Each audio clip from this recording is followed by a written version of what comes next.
Hello hi, welcome to my channel Bhavani teacher. ఈరోజు నేను మా అమ్మమ్మ గారు చేసిన పప్పు చేస్తాను అనమాట.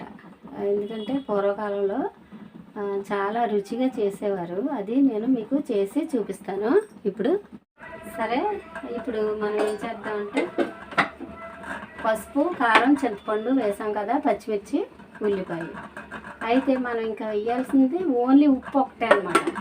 ఇప్పుడు దీన్ని మనం కుక్కర్ పెట్టేసుకుందాం. కుక్కర్ పెట్టేసుకుని ఒక 4 విజిల్స్ వచ్చే వరకు వెయిట్ చేద్దాం.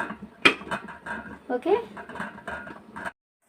అయితే నేను పప్పు వేసిన విధానం క్లిప్ మిస్ అయింది, అందుకు చెప్తున్నాను. 1 కప్పు కందిపప్పు బాగా కడిగి దానికి 4 కప్పులు నీళ్లు పోసి, తర్వాత 1 స్పూన్ కారం, 1/2 స్పూను పసుపు, తర్వాత 5 గింజలు చింతకాడ వేసి ఇలాగా కుక్కర్ పెట్టేశాను అనమాట. ఓకే. అంతేకాకుండా 1 స్పూను ఆయిల్ వేసాను. వేసేసి, అంటే ఉప్పు తప్ప మొత్తం అన్నీ వేసాను అనమాట. 1 ఉల్లిపాయ, 6 చీల్చిన పచ్చిమిర్చి కూడా వేసాను.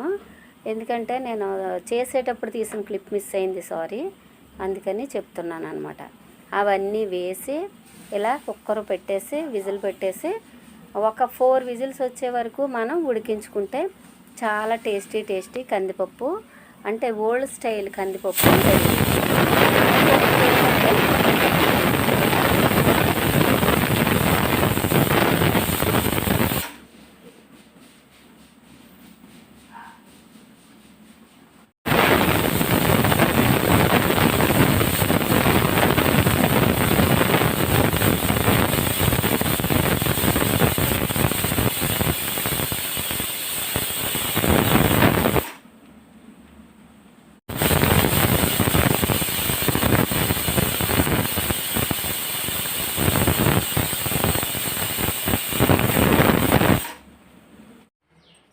ఇది చూడండి, మొత్తం పప్పుకు సరిపడా సాల్ట్.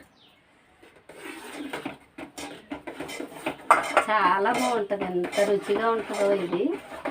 ఒకసారి ఈరోజు నేను మా అమ్మమ్మ గారిని తలుచుకుని మరీ చేశాను పప్పు.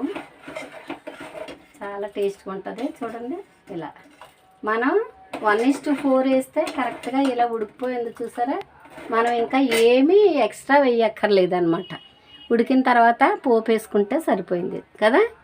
ఓకేనా. మీరు కూడా అలా చేసుకుని తిని హ్యాపీగా ఉండండి. ఓకేనా. బాయ్.